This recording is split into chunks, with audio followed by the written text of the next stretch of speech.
Bienvenidos y bienvenidas al evento titulado Abogar y Juzgar en la Emergencia, que se lleva a cabo en el marco del 30º aniversario de la creación de Fundejuz. Auspician los colegios de magistrados y funcionarios de la provincia de Buenos Aires, San Isidro, Zárate Campana, Trenquelauquen, Pergamino, General Rodríguez Moreno, Junín, Azul, Bahía Blanca y Necochea. Las asociaciones de magistrados y funcionarios de La Matanza, Morón y San Martín, la Unión de Magistrados y Funcionarios de Lomas de Zamora, los colegios de abogados de la provincia de Buenos Aires, Morón, San Martín y La Matanza, y la Asociación de Jueces y Juezas Federales de la República Argentina.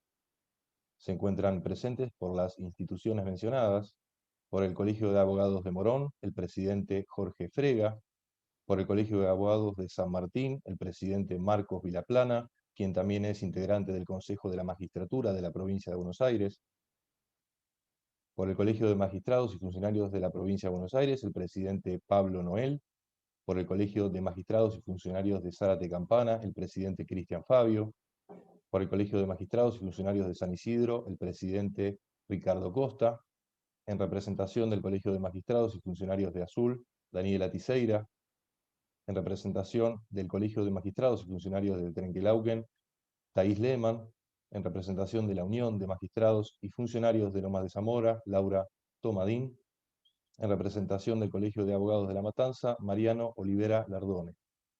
Para un mejor desarrollo, los micrófonos de los asistentes se encuentran apagados y les sugerimos que se conecten al dispositivo con auriculares. Por otro lado, les hacemos saber que las preguntas serán contestadas al finalizar las exposiciones y que para formularlas les pedimos que las canalicen por el sistema de chat. A continuación, hará uso de la palabra el presidente de Fundejuz, Joaquín Darrocha. Buenas tardes, queridas amigas y amigos. Esta es una reunión más de las que venimos realizando por este medio desde el año pasado con motivo de la pandemia. En esta ocasión tenemos el gusto de contar aquí con tres personalidades que nos transmitirán sus experiencias y también lo bueno y lo malo que ha traído esta pandemia en materia judicial. Hemos creído necesario convocar a quienes tengan una visión realmente amplia por la actividad que han realizado y la que vienen realizando. La doctora Ledesma, ustedes saben, es miembro de la Cámara Federal de Casación de la Nación y cuenta además con un antecedente dentro de los muchos que tiene que nos resultó importantísimo. Ella fue uno de los que permitió que tuviéramos en Tucumán el primer código procesal acusatorio de la República Argentina. Un cambio, una transformación que luego se fue distribuyendo y ampliando en todo el país. La doctora De Lange también tiene otra visión debido a que ella ha podido ser en su momento juez en la provincia de Buenos Aires, en San Isidro más precisamente, para luego ser juez en la ciudad de Buenos Aires y en este momento integrar el Superior Tribunal de la ciudad de Buenos Aires. Y por último, el doctor Laborde es presidente del Colegio de Abogados de la provincia de Buenos Aires y desde allí también nos puede dar una versión de lo que ocurre con la abogacía y con la justicia en estos difíciles momentos, en toda esa extensión y cantidad de abogados que representa. Esto nos parece que contribuirá a conocer mejor dónde estamos parados y cómo podemos incorporar o dotar a la justicia y a la actividad abogadil de nuevas herramientas que nos ha obligado a adquirir la pandemia, pero que tienen aparentemente la vista de tener una continuidad que va a ir más allá de esta mala situación que estamos viviendo. Yo le voy a pasar la palabra al doctor Alfredo Ruiz Paz, vicepresidente de la Fundación, para que nos haga el favor de ir presentando a nuestros invitados y reitero nuevamente en nombre de Fundejuz nuestro profundo agradecimiento a Ángela, a Marcela y a Mateo. Gracias. Gracias, Rocha. Marcela Vivian de Lange es abogada y especialista en Derecho Penal por la Facultad de Derecho de la UBA, especialista en políticas públicas de seguridad de la UBA. Actualmente integra el Tribunal Superior de Justicia de la Cava, tal como dijo de Rocha, y es presidente del Centro de Formación Judicial de ese tribunal. Fue juez de la Cámara de Apelaciones Penal y Correccional de Faltas de Cava del 2003 al 2019 y titular del Juzgado de Garantías número 3 del Departamento Judicial de San Isidro de 1999 al 2003. Profesora adjunta regular de la UBA, asesora externa de la CONEAU, autora y coordinadora de numerosos libros, colecciones y publicaciones de Derecho Penal y Procesal Penal. Doctora de Lange, queda usted en uso de la palabra. Bueno, muchísimas gracias. Muchas gracias al doctor Darrocha y a Fundejus por invitarme a participar de este evento. Un placer compartirlo con Ángela Ledesma y Mateo Laborde. En relación con el tema que nos convoca, yo quería compartir con ustedes como dos experiencias, ¿no? Abogar y juzgar en tiempos de pandemia. En el primero de estos tópicos, en el abogar, contarles un poquito y compartir cómo está el Poder Judicial de la Ciudad Autónoma de Buenos Aires y específicamente el Tribunal Superior de Justicia donde me desempeño. La pandemia del COVID-19 fue un fenómeno que evidentemente ha roto con todos los esquemas conocidos. No solo nos obligó a reformular nuestra vida social y familiar, sino también alteró nuestra forma de concebir al sistema judicial y la forma en que cada uno de nosotros ejerce los roles vinculados con la prestación del servicio de justicia. Preparados o no para este fenómeno, lo cierto es que tanto jueces, fiscales, defensores, peritos, asesores tutelares, denunciantes, empezamos a intervenir de manera online para no interrumpir la actividad. Todos tratamos de encontrar la vuelta que nos permita seguir ejerciendo con la administración de justicia. Y en realidad, cuanto menos, lo que más nos preocupó era aquellos casos donde la tutela efectiva no admitía demora, es decir, que rápidamente tuvimos que encontrar la forma como sea, porque había casos que era imposible no atender. Y así fue como nos volcamos inmediatamente a la utilización de nuevas tecnologías, algunos con mayor facilidad al manejo que otros, en mi caso me costó un montón, y bueno, y empezamos a hacer uso de celulares, de WhatsApp, de todo lo que sea, de distintas plataformas, como para poder seguir llevando a cabo el servicio de administrar justicia.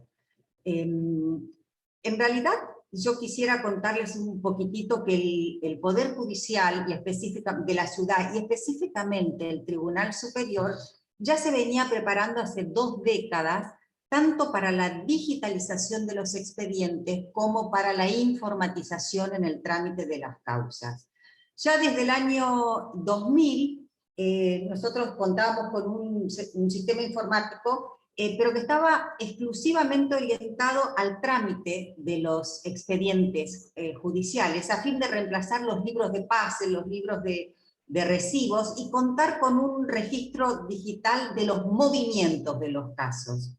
Luego se pasó, 10 años más tarde, esto fue muy lento, pero en el 2010, a digitalizar en formato PDF todos los expedientes que ingresaban al Tribunal Superior de Justicia.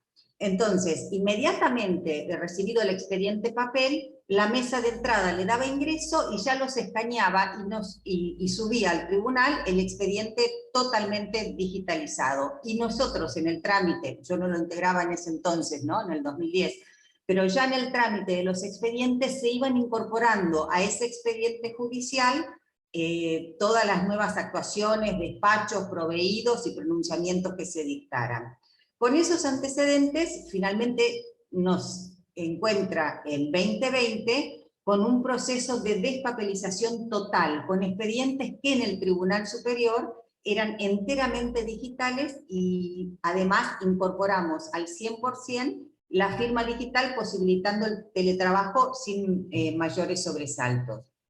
El último salto cualitativo que sí podría mencionar yo en la gestión y procesamiento se llevó adelante con todo el Poder Judicial de la Ciudad Autónoma de Buenos Aires. En realidad, ustedes saben que nosotros tenemos el fuero penal, contravencional y de faltas, y de responsabilidad juvenil, y por otro lado tenemos el contencioso administrativo, tributario y de relaciones de consumo. En realidad en el contencioso el proceso de digitalización de expedientes se vio un poquito más demorado. Ellos tardaron un poco más en hacer uso de los sistemas que nosotros habíamos arrancado a usar en el fuero penal ya en el 2000. Entonces, se llevó adelante con todo el Poder Judicial de la ciudad a través del Consejo de la Magistratura de la ciudad, que rápidamente salió a proveer de los recursos necesarios para que todo el Poder Judicial pudiera sumarse a este proceso de digitalización y trámite informático.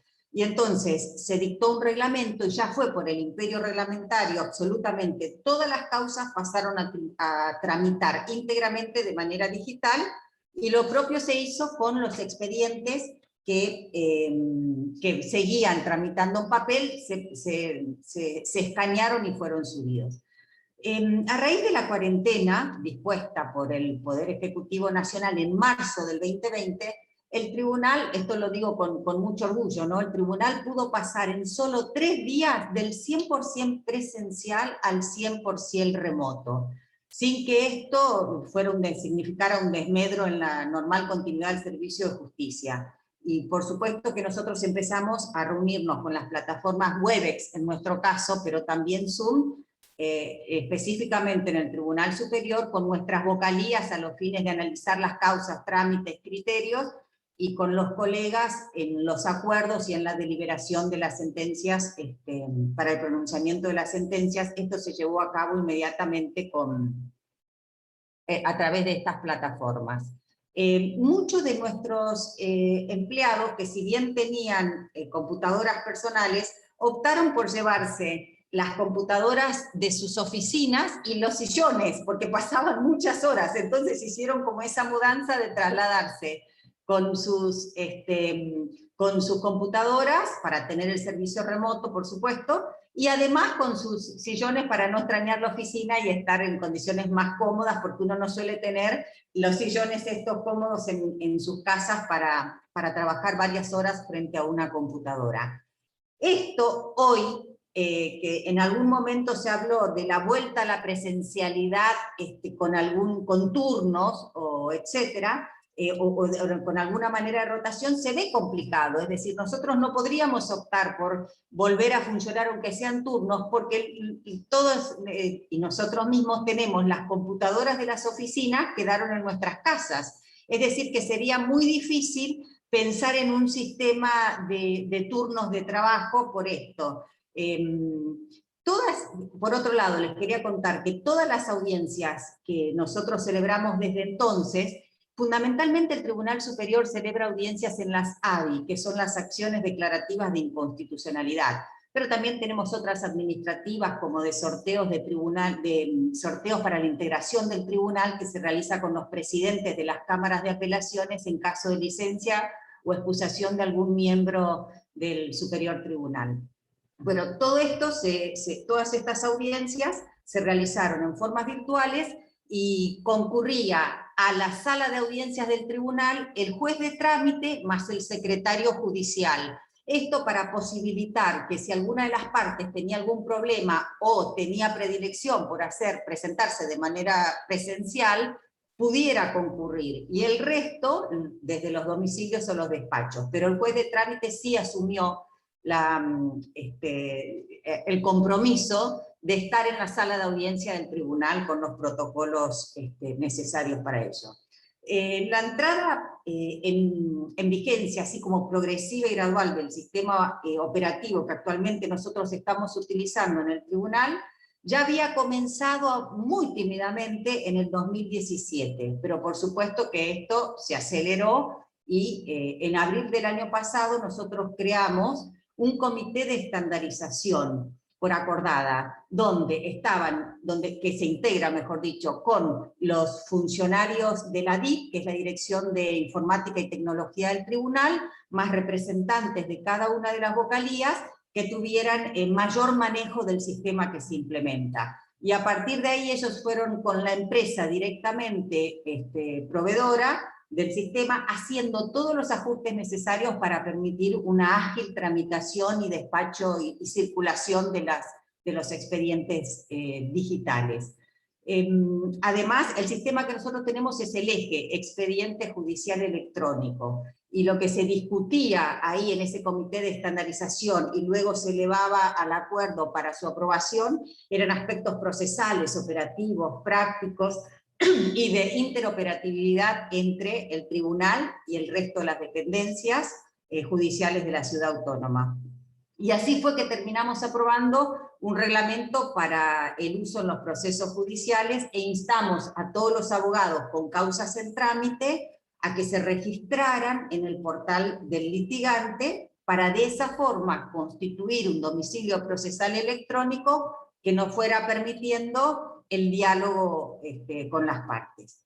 Este portal, que si ustedes entran a la página del tribunal, que es cjbaire.gov.ar, es el principal canal habilitado para que los abogados, los peritos, las partes gestionen, interactúen con los tribunales en línea y en las causas en las que intervienen. Es decir, ellos crean sus usuarios, administran los datos personales, constituyen el domicilio, ellos tienen, el domicilio electrónico está asociado al quit o quil, presentan escritos, dictámenes, generan cédulas en caso que pueda corresponder, y tienen además la consulta pública que permite que cualquier persona visualice el contenido no reservado, es decir, en las causas que sean públicas, en trámite en el Poder Judicial de la ciudad. Y ese es actualmente el mayor canal de diálogo que nosotros tenemos, y esto funciona para las 3 instancias de todo el Poder Judicial de la Ciudad Autónoma de Buenos Aires, ¿no? En el primer momento de aislamiento de ASPO, que nosotros pasamos de un sistema, hubo una transición para el pase de un sistema a otro, se permitió la realización, hasta tanto se habilitó el portal del litigante, de la presentación por correo electrónico, y se estableció como regla, lo dispusimos así en una acordada, que cualquier problema que se suscitara se resolvería siempre, garantizando el derecho de defensa en juicio y el principio de igualdad de las partes. Ya en los meses de mayo y junio publicamos y difundimos instructivos para la utilización del eje. Hicimos muchas capacitaciones. Yo ahí cumplí como un doble rol porque presido el Centro de Formación Judicial, y entonces rápidamente armamos cursos virtuales, tanto para la capacitación interna de los miembros del Poder Judicial, como también de los abogados y cualquier otro que quisiera intervenir, y tratamos de ponerlas rápidamente online para que puedan entender cómo funcionaba el sistema eje. Además, todas las secretarías quedaron a disposición, por supuesto, para cualquier consulta que se quisiera hacer. Fuimos conscientes de la problemática que acarreaba para los abogados el cambiar las reglas de juego en plena vigencia de las medidas restrictivas impuestas por el Poder Ejecutivo Nacional.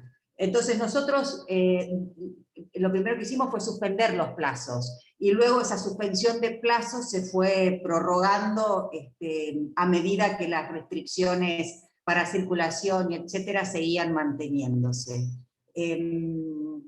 Bueno, esto fue hasta agosto del 2020 en que levantamos la suspensión de plazos, y esto fue notificado, además de publicado en la página, para que las partes tuvieran en cuenta que empezaban a correr ya desde antemano, supieran desde cuándo se habilitaban los plazos para la eventual presentación de, por ejemplo, los recursos extraordinarios, ¿no? Porque eso le quería poner en contexto.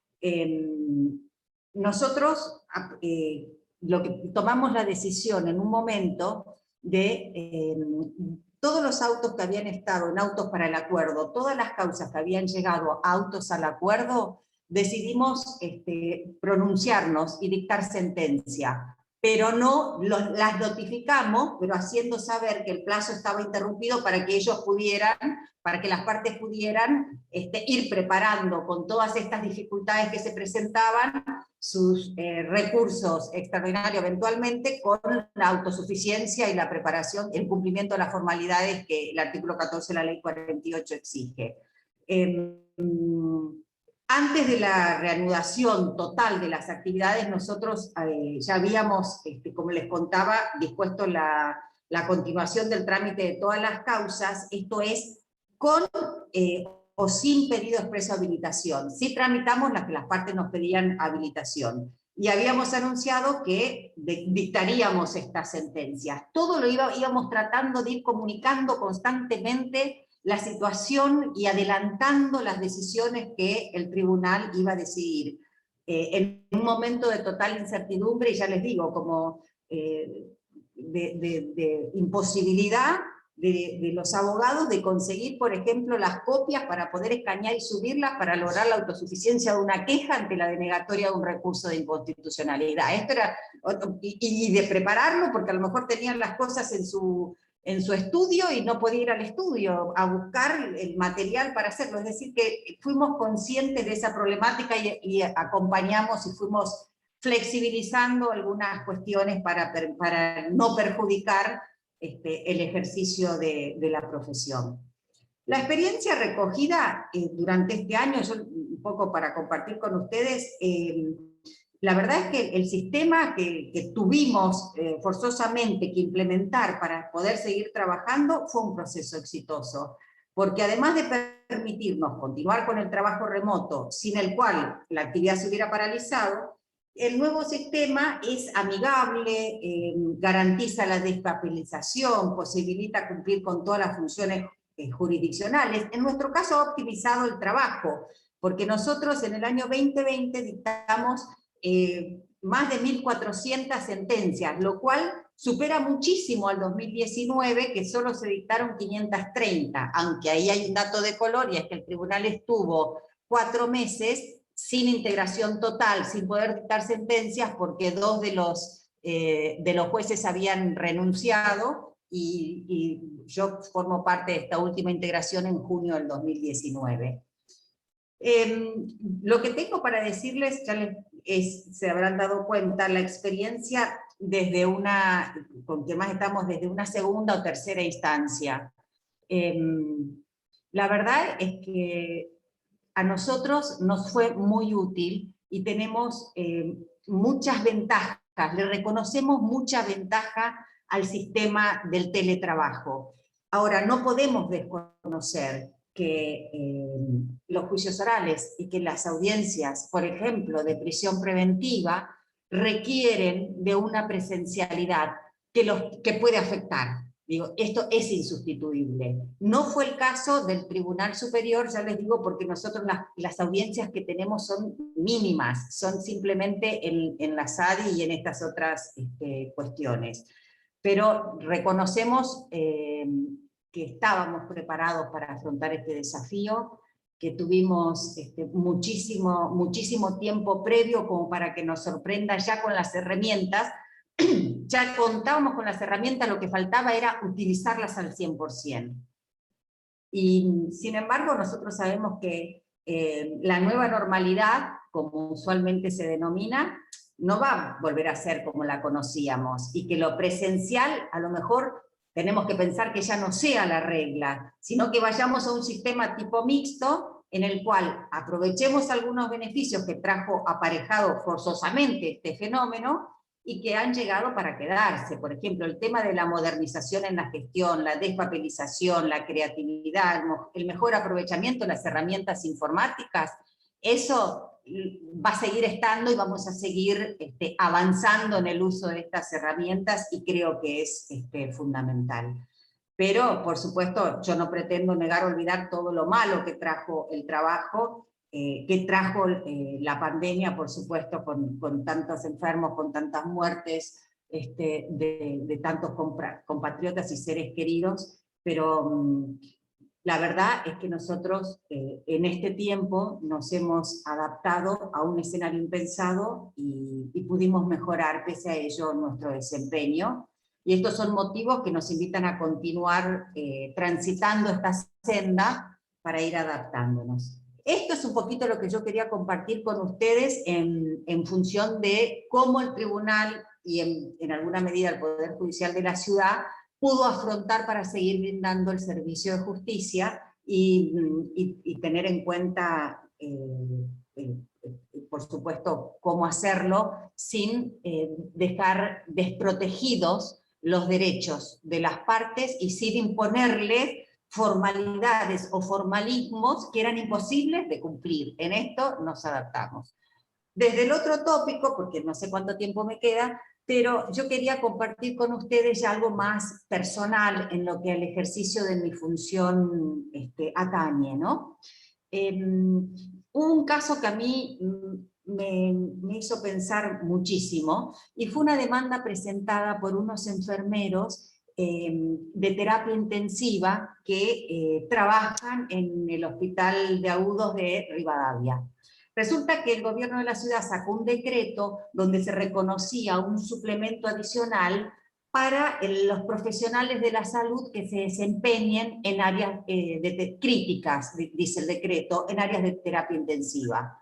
Ahora bien, por una ordenanza, este decreto quedó limitado a quienes integran la carrera de profesionales de la salud, entre lo que no se encuentran los enfermeros. Entonces los enfermeros venían reclamando este suplemento porque ellos son enfermeros que trabajan en terapia intensiva del Hospital Rivadavia. Bueno, la demanda se rechazó porque obviamente el juez lo que hizo fue bajar la norma, digo, el decreto con la ordenanza, y decía, se tiene que comprobar zona crítica, pero este requisito no es suficiente, es necesario, pero no es suficiente. Y además, bueno, ellos argumentaban que exigían igual remuneración por igual tarea. Entonces decía, la tarea que presta un enfermero no es, si bien es recontraimportante, no es igual a la que presta un médico. Entonces faltaba la limitación porque este suplemento era solo reconocido a quienes tuvieran la carrera universitaria de medicina. Y bueno, yo les quiero decir que a mí me hizo pensar un montón, porque en otro momento quizás yo me hubiera tenido al texto normativo, a ver cuáles son las normas que rigen, este requisito más este requisito, no están los dos, y quizá hubiera sido otra mi posición. Por eso cuando me convocaron a hablar de juzgar en tiempos de pandemia, rápidamente se me vino este caso donde yo tuve este dilema, porque en verdad yo siempre busco la letra de la ley, interpretarla y aplicarla rigurosamente, y la verdad es que yo tenía el cuadro normativo y entendía las argumentaciones de las instancias anteriores en este sentido, ¿no? En tanto abonar a los actores el suplemento por actividad crítica correspondía únicamente a profesionales universitarios de salud que estaban enumerados en el artículo 1 de la ordenanza tal, etc. Y es cierto que no realizan la misma tarea en relación a igual remuneración por igual tarea, pero yo me di cuenta de algo, obviamente, digo, en tantos años de justicia, desde los 90 que estoy en el Poder Judicial, ¿no? Y tantos años de juez.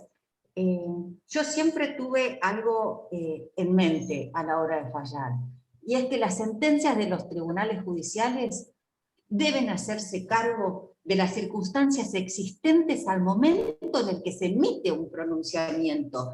Y esto es muy grande, entonces ese principio tiene que adquirir, y uno tiene que adquirir relevancia y vigencia en un contexto de emergencia sanitaria como el que atraviesa el mundo en la actualidad.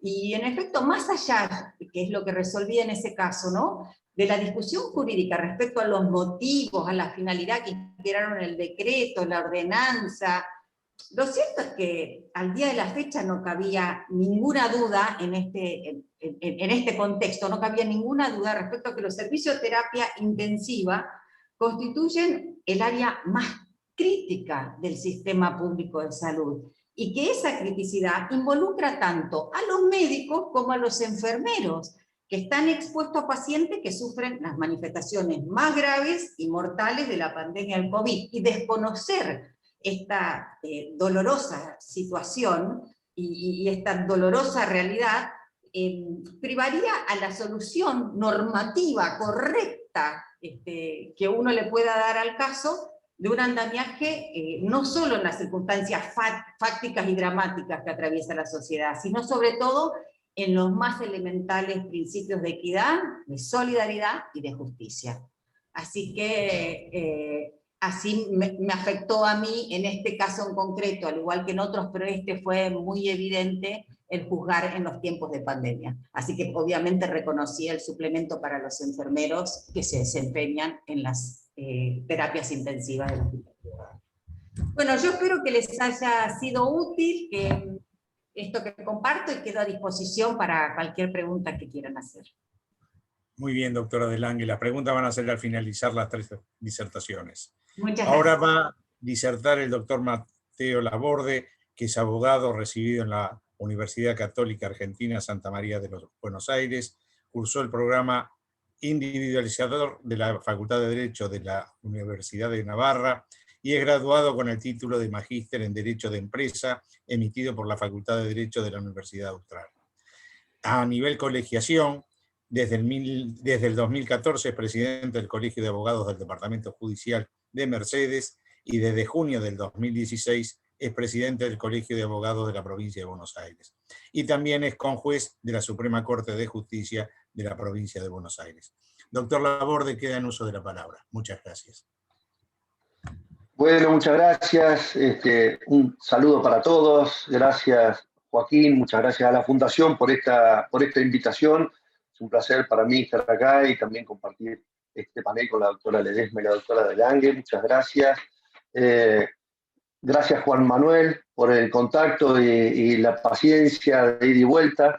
Y también a mi amigo Alberto Pisano, que lo veo acá, que nos está acompañando. Beto querido, un abrazo grande.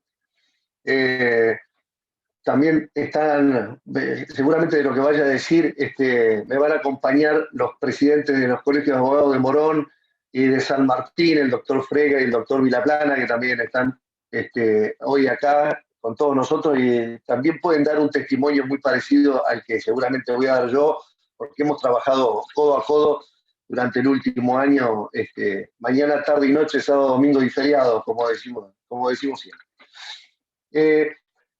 La idea que propone esta charla, yo preferí hacer un resumen de la situación que hemos vivido nosotros el año pasado, pero me gustaría ponerle el acento para terminar en lo que vemos para el futuro o en la visión que tenemos de qué le podemos sacar de positivo, por supuesto, sí, con el mayor de los respetos, sacando algo de positivo de esta terrible pandemia y esta desgracia.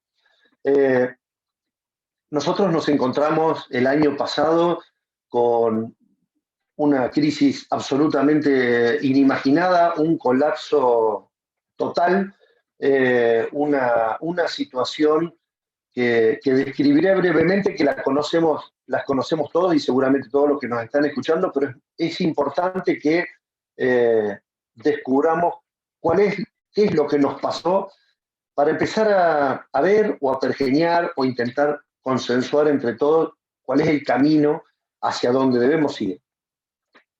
Por supuesto que antes de que llegara la pandemia, nos encontraba al sistema de justicia de la provincia de Buenos Aires con un importante descrédito por parte de la sociedad, al borde prácticamente de la deslegitimación, entendiendo como no efectivos todos los procesos que nosotros llevábamos adelante para hacer justicia. Y digo nosotros porque entiendo que todos estamos incluidos en el problema y todos somos parte de la solución. Y me parece que es importante esta previa y sincerarnos con esta cuestión, porque cada vez que salimos a la calle a explicar un tema o a justificar alguna cuestión, por más que sea muy beneficiosa, cargamos con esta mochila de que aparentemente todo lo estamos haciendo mal, o que tenemos el pie de la política puesto sobre la justicia, o que nuestros procesos son ineficientes, o que los abogados somos... andamos por la izquierda. Y en la mayoría de los casos, tanto del Poder Judicial como de la abogacía, me consta que no es así, que hay un gran trabajo, pero me parece que en la mirada de futuro también este es un tema que tenemos que tener muy presente. El mes de marzo del año pasado nos pusieron una bomba en el Poder Judicial, y el Poder Judicial de la provincia de Buenos Aires prácticamente cerró sus puertas. Quedaron exclusivamente servicios de emergencia y no había, por ejemplo, el sistema, a pesar de que hacía muchos años que trabajábamos en conjunto con la Corte de la provincia para llegar a un expediente electrónico, no había ninguna posibilidad de que, a pesar de que todos los jueces en la provincia de Buenos Aires firmaban con firma digital y todos los abogados firmábamos con firma electrónica, en ese momento, ahora ya tenemos firma digital, no había comunicación, no se podía teletrabajar, no había comunicación fuera de las oficinas, con lo cual había que ir a trabajar personalmente para poder sacar los expedientes, lo cual no se podía porque había un aislamiento total. Además, tampoco se podían iniciar demandas, o sea, cerró la persiana de la justicia, se nos prescribían las acciones, no teníamos forma de iniciar demandas porque las receptorías de tribunales estaban cerradas y además no nos podíamos trasladar. El expediente, lo que llamábamos hoy el expediente, el trámite del expediente, era papel, porque la acordada 2514 de la Corte, a pesar de que habíamos trabajado en una reforma, no habíamos llegado a hacer esa reforma, y lo que llamábamos el trámite era el trámite papel, con lo cual nosotros teníamos que acompañar el papel para iniciar la demanda, el papel para el traslado de la demanda, y el papel para cada una de las presentaciones que no fueran de mero trámite o que no fueran hechas por apoderado. ¿Sí? O sea, de patrocinantes que no fueran de mero trámite. Con lo cual, nosotros teníamos, que son, por supuesto, la mayoría, hablando del patrocinio letrado, en la provincia. Con lo cual habíamos quedado virtualmente colapsados. A la Corte le pasaba lo mismo, porque si bien todos los jueces tenían firma digital, cada uno estaba en su casa, con excepción del presidente, porque estaban aislados. Además, la mayoría de ellos eran del grupo de riesgo. Todos los tribunales colegiados de la provincia no podían trabajar porque no podían teletrabajar y no podían presentarse a trabajar personalmente, con lo cual no había resoluciones, no había sentencias, no había acuerdos de la Corte y todo empezó a manejarse con resoluciones del presidente. También teníamos parado todo lo que tenía que ver con transferencias. Entonces, no teníamos la posibilidad de recibir no solo transferencias de honorarios para los abogados, tampoco había transferencias de alimentos en los juicios de alimentos, ni el pago de las indemnizaciones a los trabajadores, ni otras que se puedan imaginar ustedes que eran absolutamente urgentes. Y a pesar de que la Corte las declaró como urgentes, tampoco se podían hacer porque el Banco Provincia estaba cerrado. Y el Banco Provincia tampoco teletrabajaba. Y entonces nos encontramos con que la persona que hacía los giros dentro del Banco Provincia no iba a trabajar al banco, en ninguna de sus sucursales, incluso si fueran sucursales de tribunales. Y además, esa persona no solo no iba a trabajar, sino que no podía trabajar desde su casa porque no podía teletrabajar. Este fue el panorama que nosotros nos encontramos en marzo del año pasado, y yo creo que estas son posiblemente las malas noticias, y me voy avanzando un poco con las buenas noticias.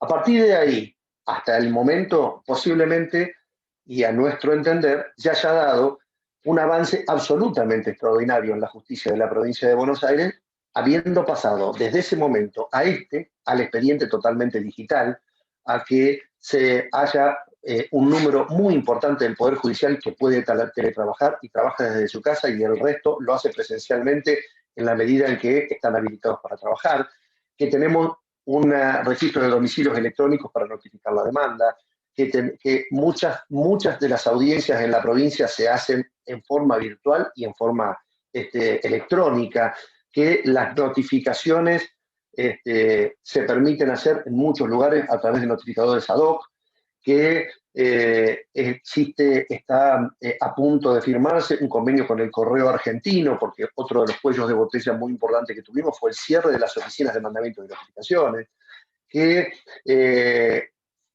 hemos conseguido de alguna manera tener un contacto con el juzgado a través de la mesa virtual para preguntarle al juzgado determinados temas de los expedientes y que nos responda informalmente el juzgado, de manera de no tener que ir personalmente. Hemos conseguido que la mediación se haga en forma totalmente virtual. Hemos conseguido un sistema de inicio de causas por el cual hacemos un inicio totalmente electrónico. Los abogados presentamos los escritos de nuestros patrocinados, reservándonos el original y tomando a nuestro cargo la responsabilidad de la personería. En fin, hemos hecho un avance enorme, enorme. Eso ha sido fruto de un trabajo conjunto, por supuesto encabezado por la Corte de la Provincia de Buenos Aires, pero muy empujado por los colegios de abogados de la provincia, por el Colegio de Magistrados, en algunos casos por el gremio, por la JB, en otros casos hemos tenido conflictos,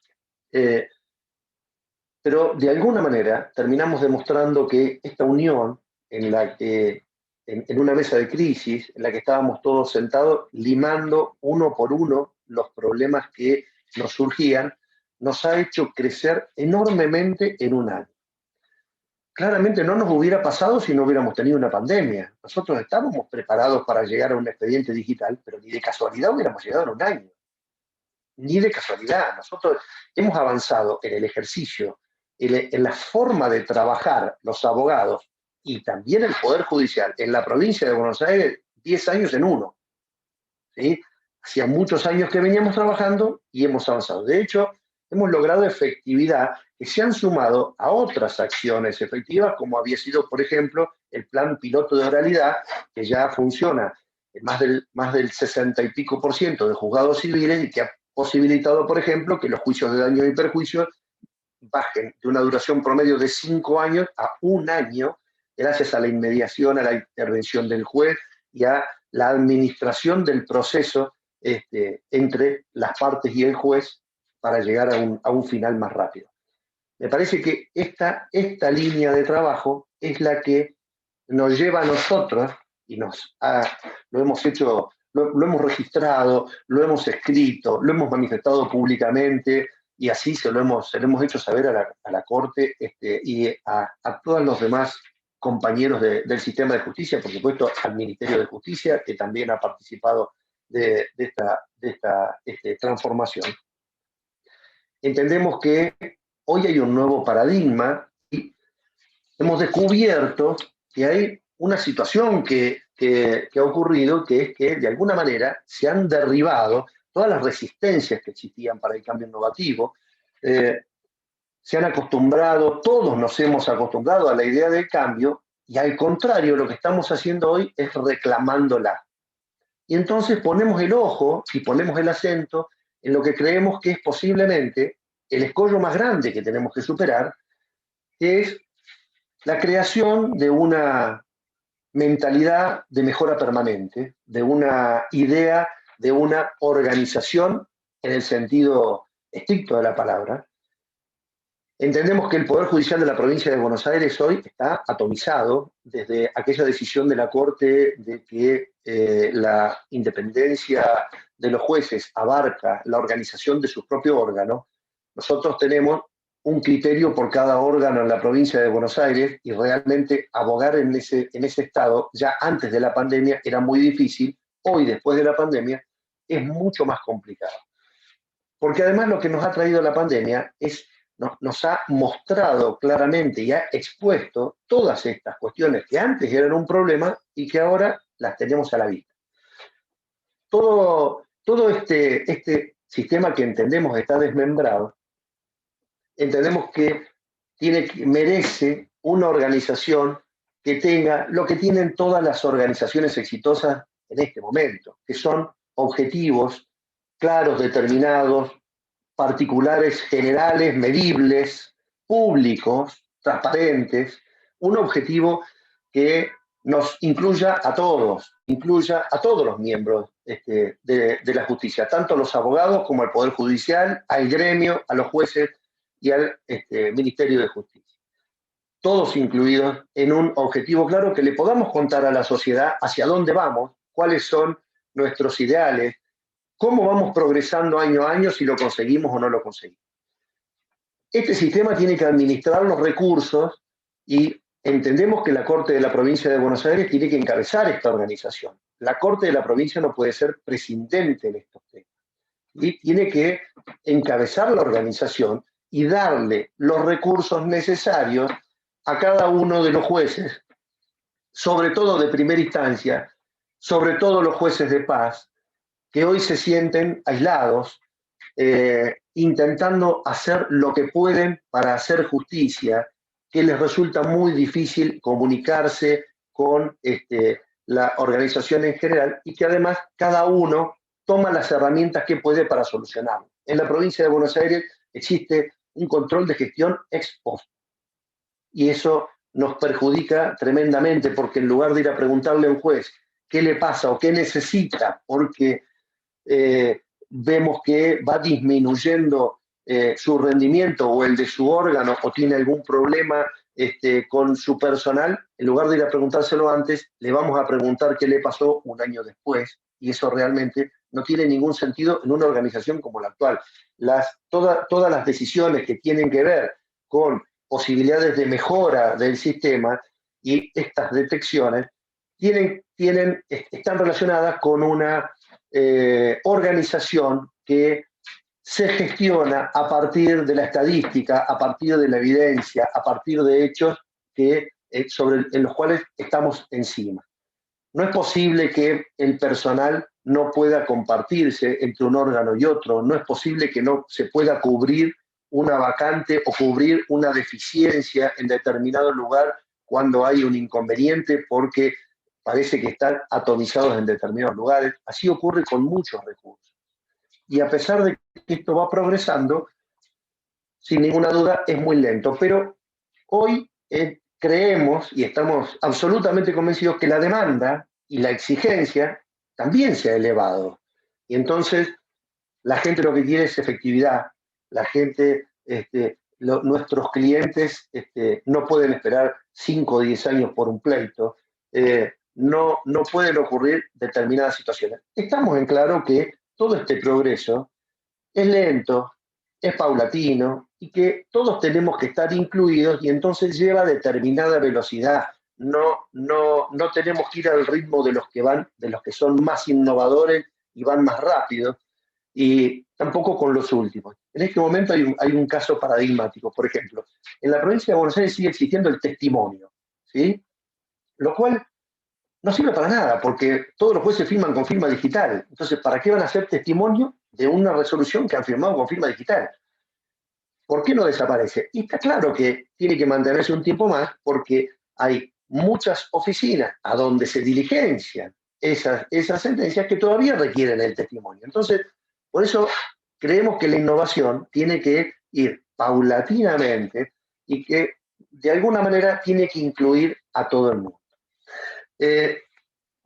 La Corte ha sacado una acordada hace 2 semanas, muy celebrada por nosotros, muy pedida por nosotros, que es la 4024, que crea una especie de consejo participativo en el que está incluida la Procuración, con el Colegio de Abogados de la Provincia de Buenos Aires, por supuesto, el presidente de la Corte y sus secretarios, el Colegio de Magistrados de la Provincia de Buenos Aires y el gremio. Esto hace que nos sentemos permanentemente a planear la gestión, a consensuar la gestión, a escucharnos entre nosotros y a tener una voz unívoca. Que el Poder Judicial, junto con todos los que hacemos la justicia, salgamos a contarle a la sociedad qué es lo que estamos haciendo, qué es lo que pensamos hacer y hacia dónde vamos. Tenemos una enorme ventaja, enorme ventaja. La ventaja que tenemos hoy es que el sistema electrónico que tenemos en la provincia de Buenos Aires, que tiene la Corte de la provincia, el sistema Busta, permite administrar toda esta estadística, permite conocer absolutamente todos los datos de todo lo que ocurre en la provincia de Buenos Aires, y eso es una gran ventaja y una enorme obligación para todos, porque eso tira los números permanentemente, y el paso que debería dar en este momento la Corte, que entendemos hasta el momento no lo ha dado, es hacer públicos todos esos números y además gestionar en base a esos números. Existen una serie de alarmas que tiene hoy el sistema que no están trabajadas como una alarma ni son públicas. Parecería que quien tiene algún inconveniente, quien anda mal, quien necesita ayuda, es cubierto de alguna manera, y esto no debería ocurrir, porque nos pasa a los abogados también, y nosotros debemos exponernos. No en el sentido de que alguien tiene un inconveniente y todos le caemos encima. Es preferible que todos vayamos en ayuda de quien tiene un inconveniente para trabajar en su órgano, y no que le llegue un año después o 2 años después un sumario para sancionarlo, porque no tiene ningún sentido. La sanción ya no tiene sentido para un órgano que todos tenemos a la vista cómo está funcionando, y que además es medible hasta en la última hoja de papel que usa o deja de usar. Consecuentemente, a mí me parece que la conclusión que podemos sacar hoy tiene que ver con una mirada hacia el futuro, tiene que ver con cómo organizamos la gestión de aquí para el futuro. Necesitamos recuperar confianza, necesitamos recuperar efectividad, necesitamos recuperar la unión que hace que todos los participantes del sistema de justicia trabajemos para objetivos comunes, ¿sí? Porque no tiene absolutamente ningún sentido que de alguna manera unos nos estemos echando las culpas a otros de qué funciona bien o qué funciona mal, y el perjudicado termina siendo la población, el Estado de Derecho, la seguridad jurídica, etc. No, me parece que este es un gran momento para cambiar la forma de gestionar. Necesitamos una modernización en la gestión. Ya sé que me están haciendo señas y que hemos llegado a los minutos pactados, y le quiero dejar su tiempo a la doctora Ledesma. Muchas gracias a todos. Bien, muchas gracias, doctor. Ahora sí vamos a presentar a la doctora Ángela Ledesma. La doctora Ángela Ledesma es abogada, egresada de la Facultad de Derecho de la Universidad de Buenos Aires, doctora en Derecho y Ciencias Sociales por la Facultad de Derecho de la Universidad Nacional de Córdoba, presidenta honoraria de la Asociación Argentina de Derecho Procesal, titular de Derecho Procesal de la Universidad de Buenos Aires, integrante del Consejo Asesor de Fundejus. Ahí vamos a activar el audio.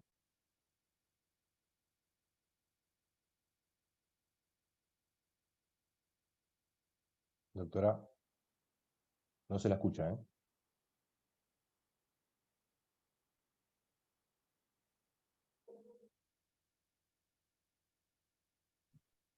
Ahora sí, Ahora sí. ahora sí, ahora sí. Buenas tardes a todas y a todos. El agradecimiento al doctor Joaquín de Rocha y también a mi amigo el doctor Alfredo Ruiz Paz por esta generosa invitación a una jornada que se realiza en el ámbito del 30º aniversario de Fundejus, y que mucho nos enorgullece que realmente haya transitado ya estos años de vida tan activamente como lo ha hecho. Un placer además poder encontrarme aquí con la doctora Marcela Delange, con el doctor Mateo Laborde, y poder compartir algunas reflexiones con ellos. Y con miradas diferentes desde diferentes poderes judiciales, desde lo que es el Poder Judicial de la Ciudad, desde lo que está pasando en la provincia de Buenos Aires o lo que puede pasar en el orden federal. Sin lugar a dudas, la pandemia es un fenómeno que ha influido disruptivamente en todas las relaciones y las actividades humanas, desde el punto de vista individual, social, económico y también institucional. Pero además ha significado un punto de inflexión en el uso del ciberespacio y se ha convertido, fíjense, en el escenario común global. Si no, no estaríamos hoy reunidos todos desde diferentes lugares como lo estamos haciendo. Así, el confinamiento forzado y en forma abrupta que nos llevó a reimaginar nuestras sociedades y también reimaginar nuestro poder judicial y modificar aspectos básicos de nuestras prácticas y de nuestra vida cotidiana, enfrentando nuevas estrategias también de tipo individual y de tipo colectivo para abordar la crisis. La transición no ha sido fácil, como acá se ha señalado, se ha producido un gran avance desde marzo del 2020 hasta hoy. Pero sin lugar a dudas, los estados y los gobiernos en general se han apoyado en las tecnologías para poder proteger y para poder preservar y mantener también el funcionamiento de las instituciones y en particular el funcionamiento del Poder Judicial. Así los procesos se han digitalizado aceleradamente. Si bien es cierto que se venía trabajando en un proceso de digitalización en el orden nacional y federal, no es menos cierto que hace un año estábamos pidiendo mayor cantidad de escáneres precisamente para poder digitalizar los cuerpos de tantos y tantos expedientes que debían tenerse a disposición, las partes debían contar con ellos para poder realizar los juicios orales a distancia. Así también, en materia de gestión, se había avanzado mucho en la informatización, pero ahora se han brindado soluciones digitales para tareas que antes estaban basadas en la presencialidad, y creo que si no nos hubiera pasado esto, no se hubiera producido una dinámica tan extraordinaria en la transformación como la que se está produciendo. El proceso es difícil en el orden nacional, ha dependido de los fueros y ha dependido también mucho de los distintos operadores del sistema. Pero lo cierto es que nuestras actividades laborales se han visto totalmente invadidas por esta nueva modalidad digital, y esto nos lleva a que se haya generado una continuidad online, offline, que ya se venía observando la interacción de los seres humanos antes del advenimiento de la pandemia. Durante esta contingencia ha quedado más claro que nunca que el acceso a Internet ya no es un lujo, sino que, como lo ha dicho la OEA, es una línea de vida con el exterior. Y fíjense, es un derecho humano que habilita el ejercicio de otros derechos, que nos va a habilitar el ejercicio a la salud, a la educación, a la cultura, a la libertad de expresión y también a la justicia, como se ha venido señalando. Las nuevas herramientas, las nuevas plataformas de Internet nos han permitido, a través de su acceso, poder crear este entorno de lo que hoy denominamos teletrabajo. Al día de hoy no sabemos cuánto más puede llevar la crisis sanitaria, tampoco sabemos cuánto tiempo más llevarán las medidas de distanciamiento, pero lo cierto es que la digitalización ha llegado para quedarse y formará parte de modo crucial de la nueva normalidad. Y así también nos ha permitido, a través de este uso forzado, de este uso en muchos casos sumamente acelerado, que tuvimos que realizar hace poco más de un año, también nos ha generado una sensación de mayor comodidad a gran parte de las mujeres y de los hombres. Y es de esperarse que pasada la crisis optemos por utilizar Internet para más cosas de las que, lo utilizábamos antes. Yo creo que en el Poder Judicial no puede tener una vuelta atrás el expediente papel y que la digitalización debe seguir avanzando. El COVID de todas maneras ha intensificado algunos problemas que existían antes, que son preexistentes y que no podemos negar, y que tienen que ver con la ciberseguridad. Sin embargo, en la implementación del nuevo modelo es de destacar el esfuerzo que se ha hecho para evitar problemas en términos de vulnerabilidad del sistema. Y si bien los primeros meses se presentaron algunas dificultades, lo cierto es que por lo menos en lo que va del año, en 6 meses, y con un ejercicio diario de la función durante muchas horas, no he tomado conocimiento de ningún caso donde se hayan planteado situaciones de estas características.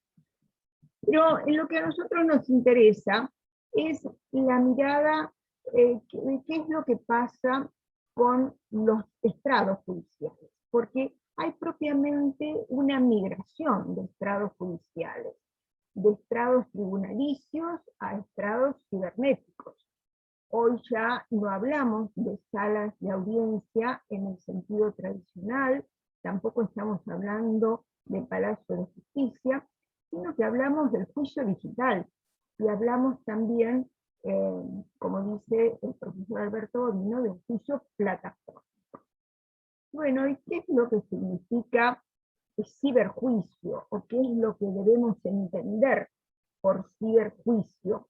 A la tramitación total o parcial de todos los actos de un proceso con el resguardo de sus garantías en un espacio virtual o ciberespacio, mediante herramientas tecnológicas y digitales interactivas que nos permitan, como en este momento, la comunicación directa, la transmisión y la recepción simultánea en tiempo real, ya sea de imagen, de sonidos, de datos, entre múltiples personas. Y desde esta perspectiva, creo que con una mirada hacia adelante y hacia los problemas que se pueden plantear, y cuál es el punto, a mi ver, más débil en términos de realización de los debates del ciberjuicio, me parece que tenemos que repensar un poco cuáles deben ser las pautas para realizar los juicios previos. Esto es, si la garantía del juicio previo prevista en la Constitución Nacional, en la Declaración Universal sobre Derechos Humanos, en la Convención Americana sobre Derechos Humanos, se puede llevar adelante con las mismas garantías a través del ciberjuicio. Fíjense, la Corte Interamericana, en el caso Palamares y Barney versus Chile, ha señalado que en el Estado de Derecho se le debe garantizar al ciudadano acusado que pueda tener inmediación con el juez, inmediación con las pruebas, pero además que se facilite el acceso público. Entonces, una de las preguntas que nos formulamos es si podemos garantizar la presencialidad en el ciberespacio. Y aquí se nos plantean algunos interrogantes. En realidad, cuando repasamos toda la normativa en la República Argentina, no encontramos ninguna regla que establezca, ninguna norma, que establezca la presencialidad personal a ultranza. Quiere decir que esto va a facilitar un efecto, una interpretación evolutiva de lo que puede ser la realización del ciberjuicio, conforme el contexto de la vida actual y el contexto que se dará en un futuro ya cercano, que se avisora a través de lo que denominamos esta nueva realidad. Y allí nos preguntamos cuáles son las dificultades, porque el año pasado, a medida que íbamos avanzando con la procurando la normalidad, la activación plena de los tribunales, comenzaban a presentarse los primeros problemas con la realización de los juicios orales en entorno virtual. Y planteadas estas dificultades, no puedo dejar de resaltar la labor que realizó el Consejo de la Magistratura, también estuvo la Corte en coordinación permanente, y se fueron suministrando las herramientas tecnológicas para que fueran posible la realización de los juicios en entorno virtual. Al principio veíamos cosas que nos llamaban la atención, grandes noticias, después se tomaban una declaración indagatoria, porque lamentablemente en el orden nacional y federal todavía existe la declaración indagatoria, se tomaban una declaración indagatoria con su celular, hasta que todo esto se fue modificando y el Consejo de la Magistratura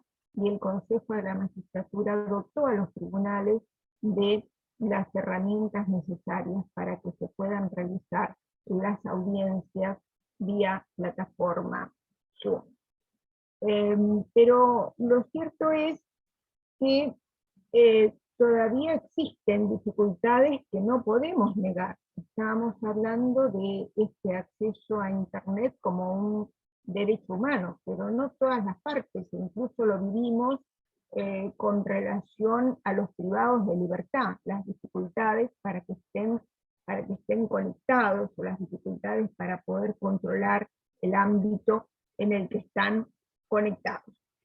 En materia penal se advierten dificultades en la comunicación entre los abogados y sus clientes, por ejemplo, para elaborar la teoría del caso, para diseñar una estrategia defensiva entre el abogado y el imputado. Y un tema que es muy cierto es el de las dificultades para el contacto inmediato durante la realización de la audiencia si se encuentran en ámbitos geográficos diferentes. Entonces, aquí no podemos negar que existen algunos problemas y que tenemos que atenderlos, porque esto pareciera que va a seguir, pero que además en algunos casos es conveniente que se sigan realizando juicios, o por lo menos algunas audiencias a través de esta modalidad.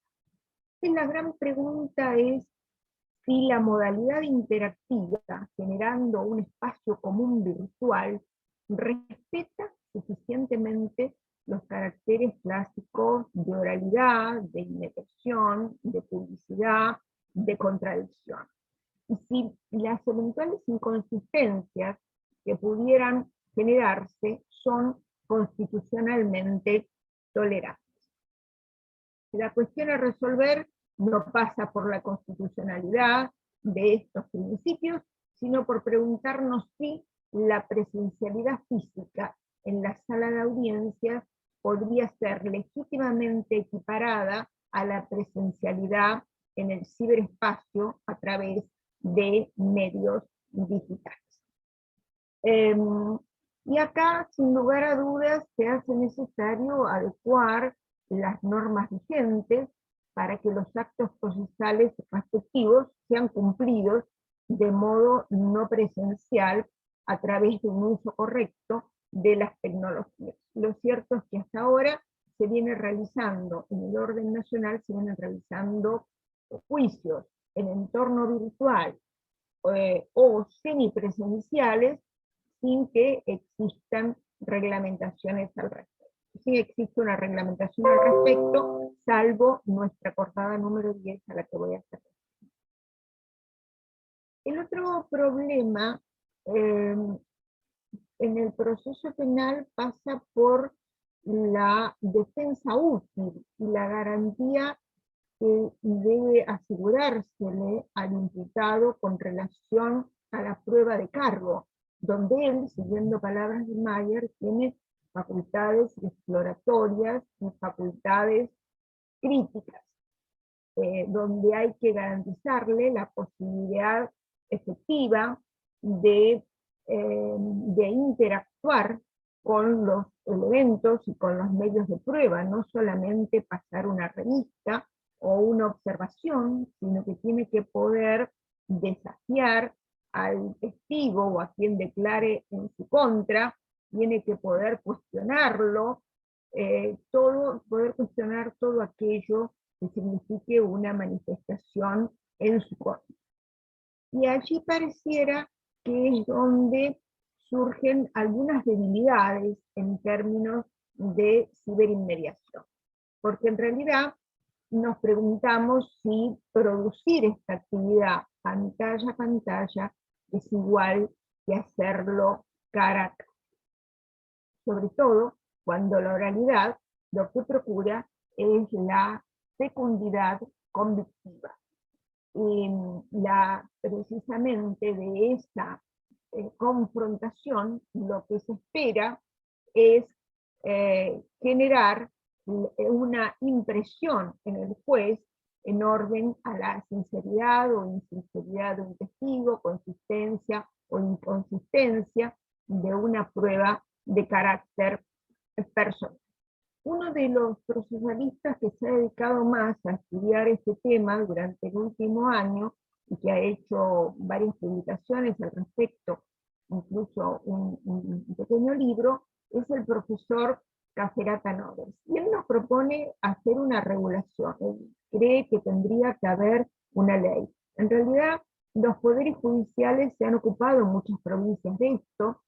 Son muy interesantes los reglamentos para juicios o para ciberjuicios, tanto de la Corte de la provincia de Mendoza, como del Superior Tribunal de Justicia de Neuquén. Lo cierto es que, como decíamos recién, el debate digital ha llegado para quedarse. No lo podemos negar. No es tan fácil negar genéricamente por las bondades que tiene el enfrentamiento cara a cara, sino que hay una realidad que tiene que ver con las dificultades para poder hacer los juicios como los hacíamos antes, porque no disponemos de salas de audiencias que puedan reunir las condiciones que los protocolos sanitarios nos están exigiendo. Sobre todo cuando son megajuicios, esto resulta por demás difícil. Por eso hay que tratar de ser muy creativos al procurar soluciones al respecto. Pero sí, el ciberjuicio llegó para quedarse y además se instalará por sus ventajas. No nos olvidemos que ya teníamos incorporada la teleconferencia, por ejemplo, que ya en los juicios de lesa humanidad se recibían, por ejemplo, declaraciones de víctimas que se encontraban en el extranjero y que se incorporaban y se realizaban con la presencia de las partes en Argentina, etc. Y esto tiene ventaja, pero si además se suma que muy probablemente para muchos va a ser más cómodo, es importante fijar pautas para la realización de los juicios orales no presenciales. Yo creo que hay que evitar en ese sentido caer en el reglamentarismo o en el excesivo reglamentarismo, pero se nota ya que nos están faltando algunas pautas claras. Nosotros tenemos algún planteo, no en mi sala hasta ahora, para resolver, pero la Cámara nuestra no se ha expedido todavía en sentido concreto. Lo cierto es que en el 27 de abril del año 2020 nosotros ya advertimos este problema, y cuando la Corte mandaba a los tribunales orales a realizar los juicios, dictamos la acordada 10. En ese momento, el año pasado, a mí me tocó enfrentar toda esta situación como presidenta de la Cámara y andar detrás de estos problemas, y allí fue que en la acordada 10 nosotros consignamos expresamente que el juicio podía ser totalmente o parcialmente no presencial, siempre obviamente que los medios tecnológicos lo permitan, porque no nos olvidemos que a veces esto no es posible para las partes, o en su momento no estábamos preparados nosotros para llevarlo adelante o para llevar adelante semejante cantidad de juicios al mismo tiempo, pero pusimos como condición cuando no exista oposición fundada y razonable. ¿Por qué? Porque estos juicios se pueden realizar siempre que exista consenso de todas las partes, y habrá que fijar pautas, como decíamos recién, teniendo en cuenta si serán excepcionales.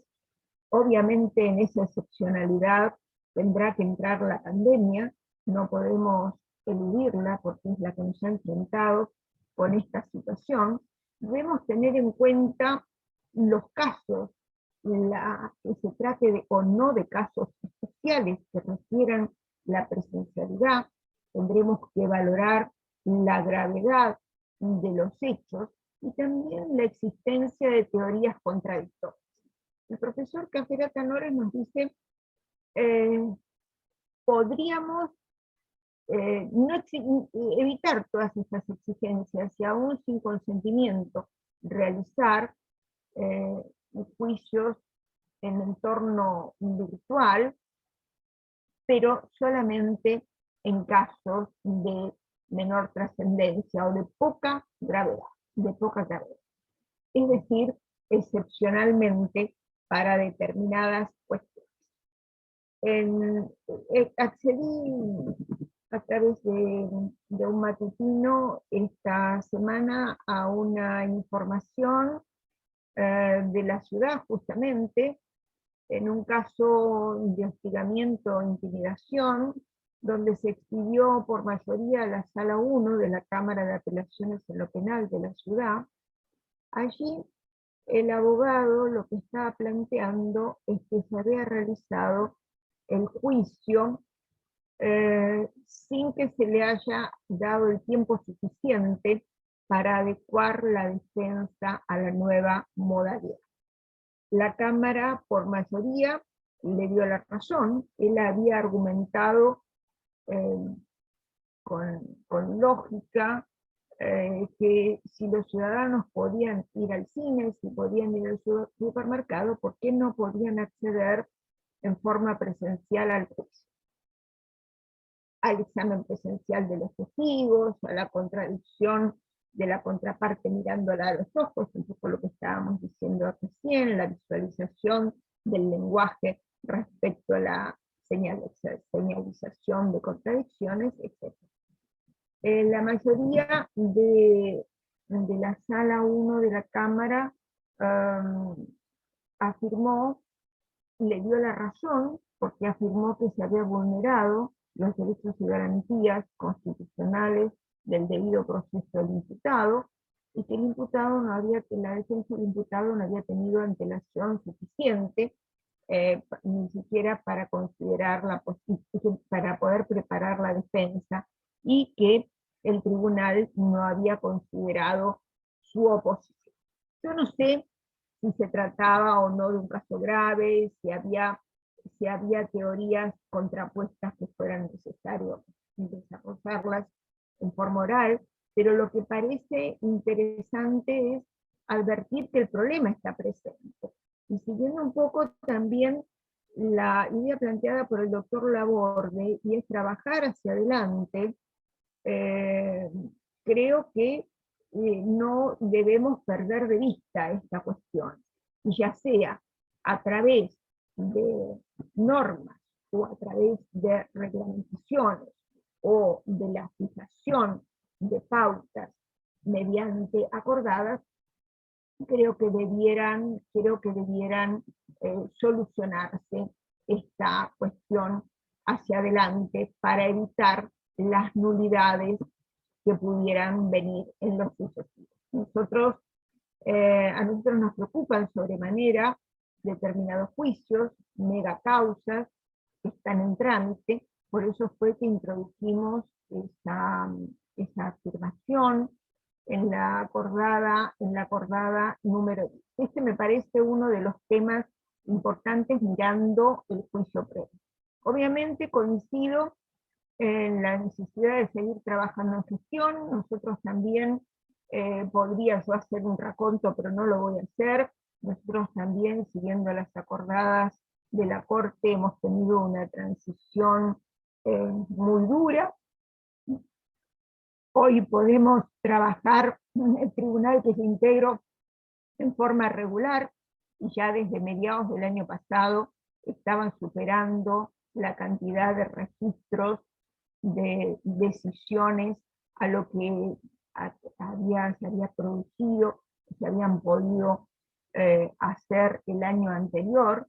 Vale decir que no se ha parado la Cámara, pero lo cierto es que no en todas las instancias se puede trabajar de la misma manera, y tenemos conocimiento también de problemas que se plantean en otros fueros, como en el fuero civil, donde hay muchos juzgados que no están realizando audiencias, o dificultades varias para llevar adelante los casos. En las cámaras es mucho más fácil. Nosotros estamos realizando audiencias en entorno virtual todos los días. Esta semana yo he tenido audiencias todos los días y las realizamos sin mayores dificultades. Lo mismo que hemos experimentado hoy, que es la puntualidad de los asistentes, lo experimentamos también en las audiencias. Y bueno, y a mí me ha gustado mucho el cierre de la doctora Delange, la humanidad que trajo a este juzgar en pandemia con un caso suyo. Bueno, y a nosotros nos ha tocado, como ustedes saben, porque ha sido de público conocimiento, tomar algunas decisiones al principio, desde el mes de marzo, entre los meses de marzo y abril, con relación a los privados de libertad, y fueron decisiones bastante duras porque no fueron acabadamente entendidas por la ciudadanía, pero lo cierto es que también en casos de libertad hemos tenido muchas situaciones muy, pero muy particulares y muy, pero muy sensibles a raíz de la pandemia, y las seguimos teniendo. Podríamos extendernos contando qué es lo que pasó, pero me gusta la propuesta de mirar hacia adelante. Creo en esto del desborde de creatividad que nos está convocando el Papa Francisco en Soñemos Juntos. Creo que es lo que tenemos que hacer también para seguir adelante, para avanzar en términos de gestión, para avanzar en un no volver atrás y en una despapelización definitiva. Esperemos que esta pandemia, si nos deja algo positivo en el Poder Judicial, es que desaparezca el expediente judicial. Esto es muy duro para muchos jueces. Todavía hay jueces que se niegan a firmar electrónicamente y a firmar digitalmente. Todavía hay muchos que están pegados al acta y que no están utilizando el sistema que nosotros tenemos a disposición, que es el Lex 100, que con todas las dificultades que tuvo el año pasado, se ha podido ajustar y se ha podido ayornar para poder en este momento permitirnos trabajar en esta nueva normalidad que ya estamos viviendo. Bueno, quedo a disposición de ustedes para las preguntas que me puedan formular. Muchas gracias. Gracias, doctora. Muchas gracias a los tres por sus exposiciones. Ahora sí, damos inicio a las preguntas que nos han enviado vía chat. La primera pregunta está dirigida a los tres y dice: ¿qué dificultades técnicas tuvieron en la comunicación? No sé si, doctora de Ledesma, ¿le parece bien comenzar a usted? Y las primeras dificultades tuvieron que ver con el uso masivo del LEC 100, que se cayera el sistema algún día, pero esto duró horas, y tecnología de a poco fue superándolo, y la verdad es que, como les dije hace unos minutos, en lo que va de este año no me he enterado ningún día que se haya caído el sistema. Así que bueno, necesitamos también de un tiempo para poder ir ajustando todas las herramientas que estaban a disposición, pero quiero destacar la tarea mancomunada entre el Consejo de la Magistratura y la Corte.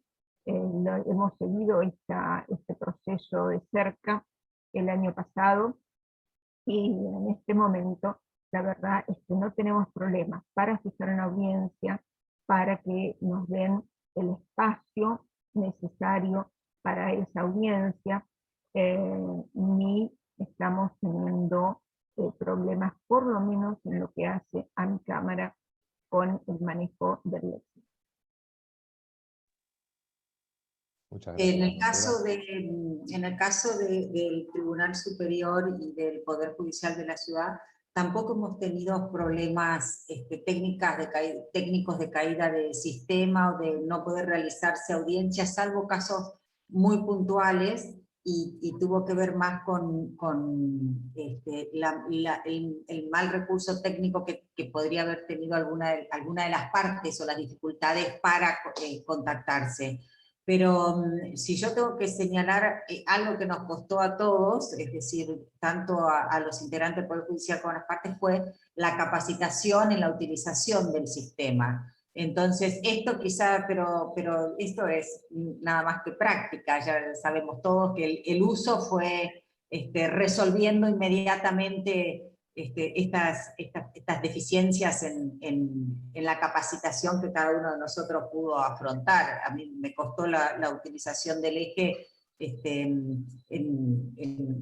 para realizar observaciones, y bueno, por el sistema que tiene el tribunal, nosotros vamos votando, deliberamos, después votamos, después compartimos votos, y entonces vamos haciendo cuestiones que tienen que ver con observaciones, y se suben versiones finales que son observadas. Entonces, pero era un tema más humano, de capacitación en uso del sistema, que un problema técnico en sí. Así que la verdad es que tampoco he tenido noticias de que hubiera fracasado en algún punto importante. Y trabajando nosotros mucho con la empresa para hacer las reformas que nos permitan mayor fluidez en el trámite del expediente. Bueno, respecto de la provincia, ustedes saben que la provincia tiene en muchos sectores una infraestructura bastante deficiente respecto a la comunicación, con lo cual en algunos momentos, y en esta época en donde el tráfico informático aumentó exponencialmente, en algunas zonas tuvimos algunos inconvenientes que no se referían puntualmente a los sistemas de la Corte, de la Procuración, sino a problemas de conectividad. En este año se crearon sistemas, se aprendió a trabajar, se crearon puestos remotos, cada integrante del Poder Judicial puso sus equipos personales y su conexión personal a Internet, una capacitación acelerada, los abogados que todavía estaban un poco lerdos para acostumbrarse al sistema electrónico, lo hicieron a toda velocidad. Hubo gran apoyo de los colegios de abogados conteniendo y explicando colega por colega cómo se hacían estos nuevos trámites, y ha habido un gran nivel de tolerancia para resguardar que no se pierda ningún derecho, tanto desde parte del Poder Judicial como de los abogados. Esto ha sido un trabajo bárbaro, y en ese sentido, por supuesto, en algún momento tuvimos una caída del sistema ya por principio de febrero, que duró unas horas y que generó un pánico, porque ahora dependemos mucho más del sistema de lo que dependíamos antes. Entonces, esto somos mucho menos tolerantes a una caída de lo que éramos antes, que asumíamos que en algún momento se iba a caer y que no pasaba nada. La Corte ha regulado en ese sentido también un sistema de suspensión de términos prácticamente en forma automática cuando hay una caída superior a determinado tiempo, en una acordada que va a salir ahora en agosto, que está abierto a la participación de la comunidad jurídica. Hemos dado opinión todos respecto de ella y va a terminar de escribirse finalmente en agosto, es la 4013 de este año 21. Muchas gracias. Tenemos otra pregunta, también está dirigida a los tres, y dice lo siguiente: ¿cómo se realizan las audiencias orales en su jurisdicción? No sé si el doctor Laborde quiere comenzar. Sí, comienzo. La verdad es que para esto tenemos que agradecer muchísimo el coraje que han mostrado los abogados, las partes, por supuesto los jueces y los integrantes del Poder Judicial, porque se han hecho audiencias por absolutamente todas las plataformas que se les ocurran. WhatsApp, sobre todo situaciones de violencia, situaciones de asuntos de familia, cuestiones penales.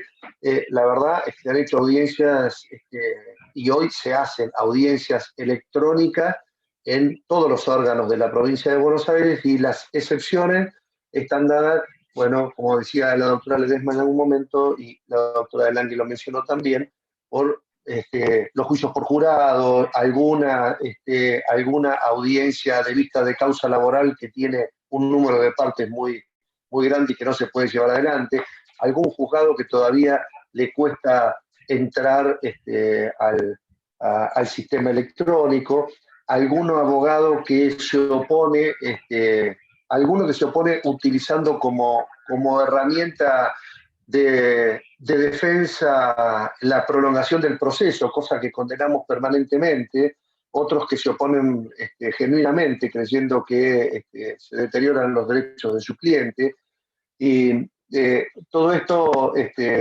va cambiando todo el tiempo, porque cada vez más hay una amistad con lo electrónico, se van derribando barreras y además se van adquiriendo nuevas herramientas.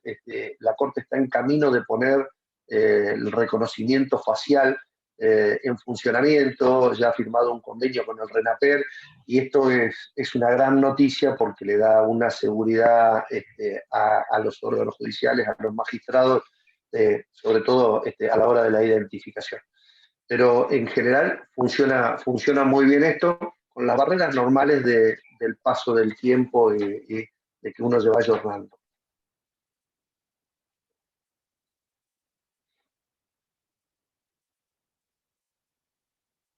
Está muteado, Emiliano. Doctor, sí, disculpe. Doctor, respecto a lo que usted acababa de comentar, hay otra pregunta que dice si ha habido juicios por jurados en pandemia en la provincia.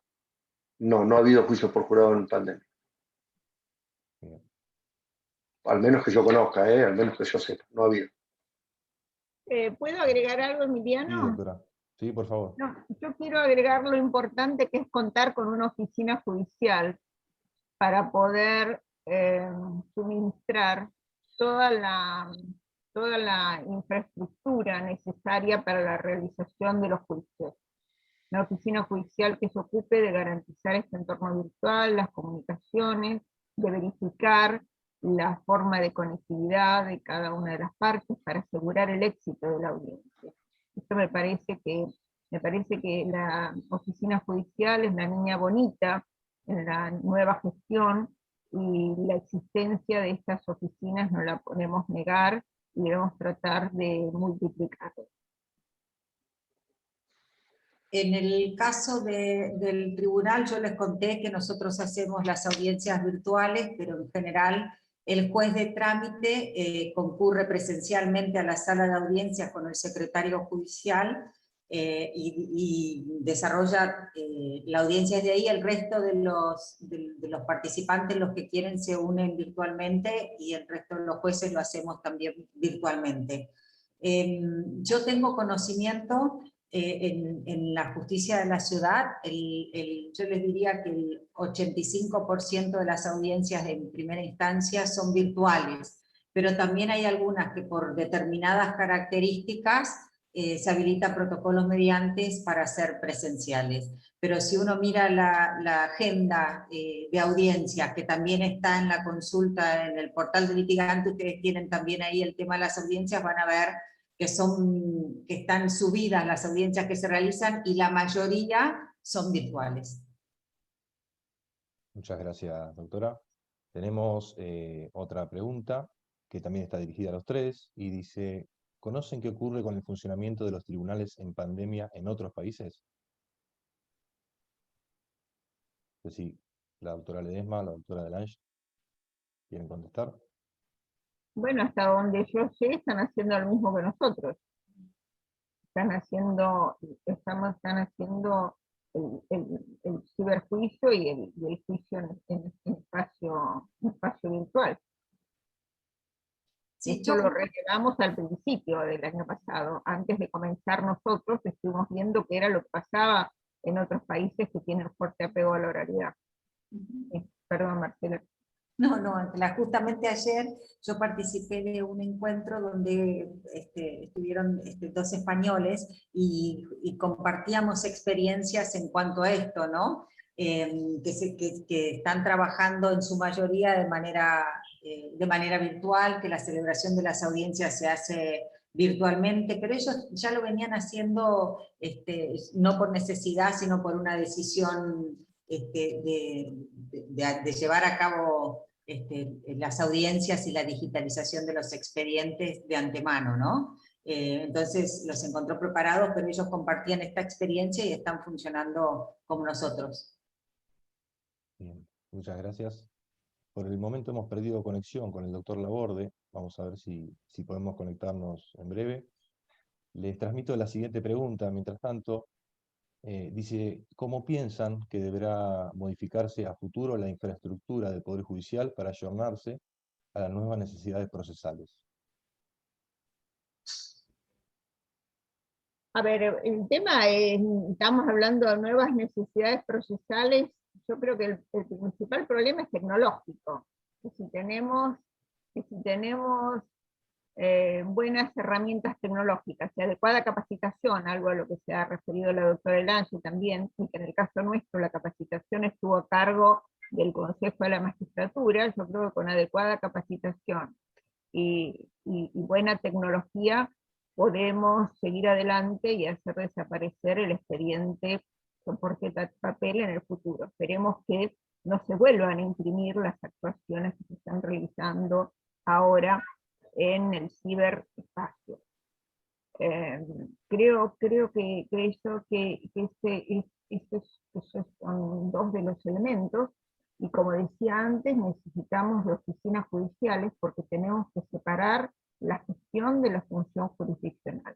Los jueces no podemos seguir ocupándonos de las cosas de gestión, y los temas de gestión tienen que estar a cargo de oficinas judiciales, cuya cabeza tiene que ser gente debidamente capacitada para llevar adelante toda la función que debe cumplir esta oficina judicial, justamente para colocar a los jueces en situación de presenciar o de estar presente en la audiencia, ya sea en el entorno virtual. No digo virtualmente porque las audiencias son reales, por eso insisto todo en el entorno virtual, para estar en el entorno virtual, o para el momento de tener que tomar una decisión, poder suministrarle todos los elementos que el juez necesita, y que dejemos, insisto, los jueces de ocuparnos de temas que no son jurisdiccionales. Me parece que la nueva reforma judicial necesita sí o sí de la oficina judicial, y que la oficina judicial va de la mano de las nuevas tecnologías, de la informatización, del proceso de la digitalización del proceso judicial y de los ciberjuicios. Sí, comparto totalmente lo que dice Ángela. Yo creo que sí, que fundamentalmente, como ella también señaló antes, el tema de reformas procesales que permitan, mínimas que permitan darle sustento normativo al ciberjuicio y al resto. El Código Procesal Penal de la Ciudad de Buenos Aires tiene, en la última reforma se ha incorporado todo lo que es despaquetización, avances tecnológicos, pruebas, delitos cibernéticos, el trámite de los delitos cibernéticos, es decir, el cibercrimen, ¿no? Y entonces esto nos obligó a nosotros en la última reforma procesal, hace 2 años, a incorporar todo lo que sea formato digital. También creo que son, por eso digo, reformas mínimas procesales que atiendan a esto, y por otro lado, sí, el soporte que el Poder Judicial necesita está para mí parado en 2 lugares. Uno es la oficina de gestión, que es fundamental, como dice Ángela, para dejar de ocuparnos los jueces de cuestiones que son operativas, acompañada además de los recursos tecnológicos necesarios. Y me parece que es fundamental también tener, además de una oficina de gestión, que cada uno de los poderes judiciales refuerce la dirección de informática y tecnológica, para lograr la capacitación y para garantizar que el sistema está operativo y brindar seguridad, que es un poco la pregunta que nos hacían antes, los problemas tecnológicos que teníamos, ¿no? Entonces me parece que las estructuras del Poder Judicial deben dar un mayor desarrollo a estas direcciones de informática y tecnología del Poder Judicial. Muchas gracias. Perdón, para coincidir con ambas, absolutamente, para destacar que hay un modelo en Argentina que es el Poder Judicial de Mendoza, que tiene una oficina de gestión que funciona a la perfección y realmente ayuda a que los jueces trabajen en cuestiones jurisdiccionales y no se ocupen de ninguna manera de si hace calor, frío, si se rompió la ventana o si hay algún inconveniente, que es lo que hace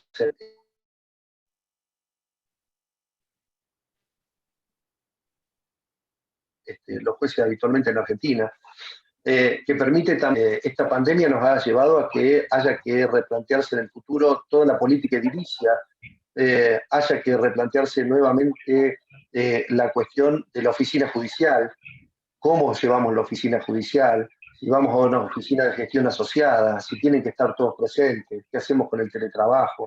La verdad es que hay una cantidad de cuestiones que tienen que ver con la organización y con la gestión, y hoy tenemos un paradigma totalmente diferente al que teníamos en marzo del 2020.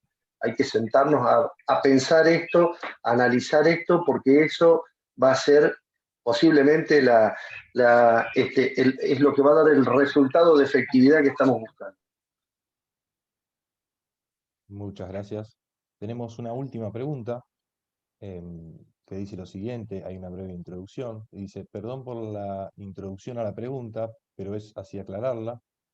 Pregunto sobre una posición en la que lo judicial debió seguir con sus características de esencialidad siempre y a pesar de la pandemia, y en la que debimos tener a todos nuestros operadores desde la primera hora con vacunación y servicio, sobre la necesidad de aprovechar la situación generando celeridad procesal en lo que respecta a alertas, vistas y notificaciones. ¿Alguno de los oradores no considera que las Cortes deberían considerar declarar esencial el Poder Judicial, volver al mayor presencialismo casi pretoriano en lo que respecta a audiencias de oralidad, la lectura de veredictos y sentencia, con aquel aprendizaje que las neurociencias pueden aportar en lo futuro para la faz de inmediación, y aquello que la técnica ciber pueda aportar al primer contacto en sistemas de alertas tempranas? También va dirigida a los tres. Voy primero. El 16 de marzo, aquel decreto de necesidad de urgencia 386 del presidente de la Nación provocó una cierta incertidumbre en los poderes judiciales y en las Cortes sobre si se mantenía una línea obedeciendo de alguna manera lo que se declaraba esencial y no esencial en ese decreto, o se entendía que el Poder Judicial era independiente y se resolvía en consecuencia. Y en general todos resolvieron no tenían una estructura sanitaria como para resolver en forma independiente.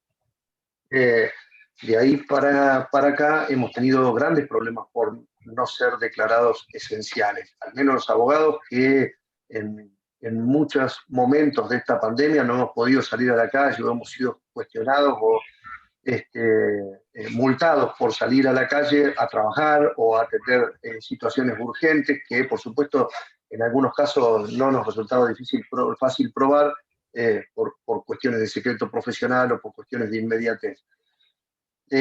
Sí creemos que hay que trabajar en ese sentido, pero me parece que en esto tenemos que tener un manto de piedad de lo que pasó, todo lo que nos encontramos en marzo del 2020, no lo esperábamos, y preparados y en un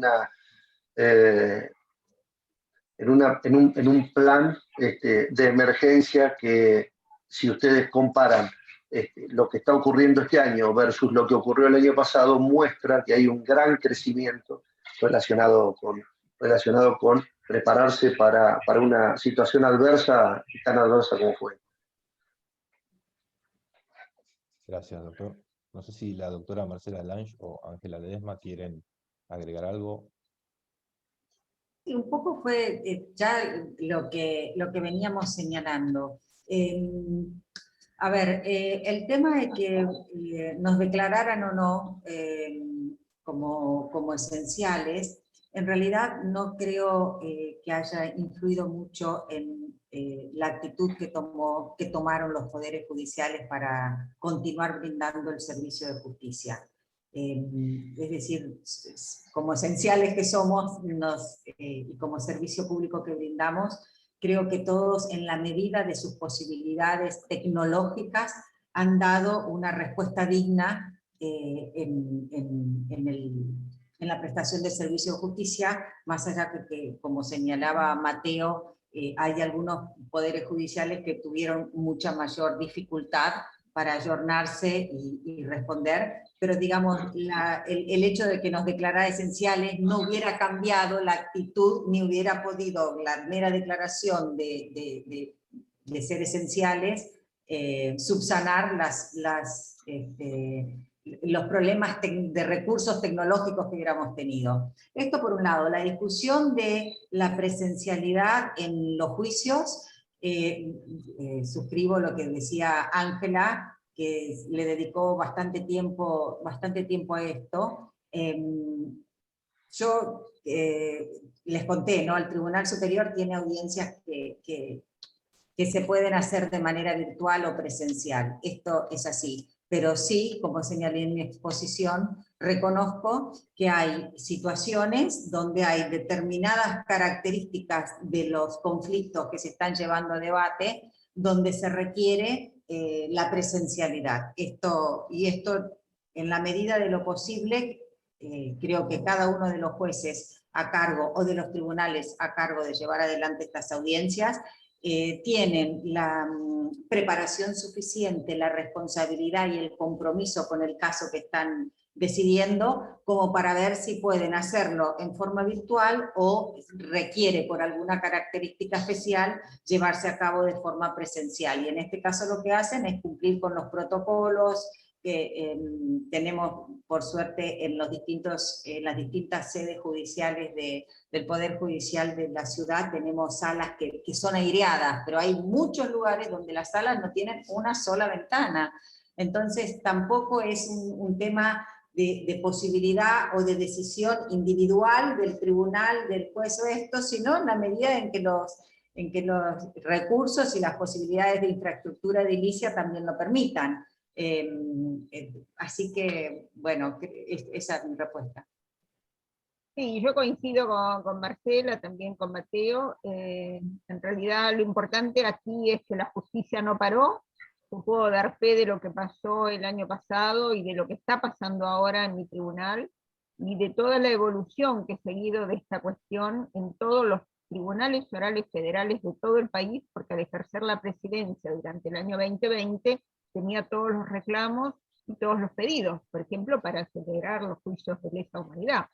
y en todo el país se retomaron las actividades, y en lo que hace a nuestra Cámara, nosotros hemos tenido una feria judicial muy mínima, unos pocos días quedaron a cargo de la Cámara solo 5 jueces, porque inmediatamente decidimos reintegrarnos los 13, seguir sacando todo tipo de recursos, no solamente cuestiones de feria, todos los jueces del tribunal. Pero también he visto la dedicación de los tribunales orales federales y de los nacionales, que si bien dependen de la otra cámara, nosotros tenemos la superintendencia, y por lo tanto teníamos una comunicación directa para ver cómo les facilitábamos las herramientas necesarias para que ellos pudieran realizar debates. Así que lo importante es que la justicia no pare. No sé lo que está pasando en otro, puede estar pasando en el fuero no penal, no nacional ni federal, no puedo dar fe de otras cuestiones, pero aquí la esencialidad pasa por la esencialidad del servicio. Creo que en la medida en que no dejemos de brindar el servicio, si razones sanitarias no nos permiten ir a tribunales, bueno, lo seguimos haciendo desde nuestras casas. Yo les puedo asegurar que estoy trabajando 12 horas y que tengo problemas de lumbares de tanto estar sentada en la computadora. Obviamente que tengo ganas de moverme de otra manera como lo hacía antes. Lo que quiero decir es que esta realidad la estoy viendo también con otros colegas que conversamos sobre la cuestión, porque no hemos dejado de trabajar, al contrario. A veces sentimos que estamos trabajando muchísimo más, que estamos trabajando más horas. Muchas gracias a los tres. Los demás comentarios son agradecimientos y felicitaciones de parte de todos los asistentes que han quedado muy conformes. Así le voy a dar la palabra al doctor Joaquín Larrocha. Doctor. Y gracias, Emiliano.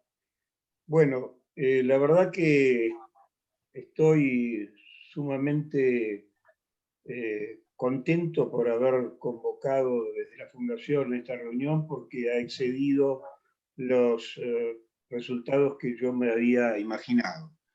Realmente la profundidad y el nivel que ha adquirido las expresiones de cada uno de nuestros invitados nos ha traído la necesidad de seguir reflexionando sobre estos temas, y a mí me ha quedado, por lo menos en lo personal, la idea, dos cuestiones. Una, que lo que ha revivido toda esta situación, esta maldita situación por un lado, pero bendita para los logros que se han consignado hoy, es que ha renacido la oralidad.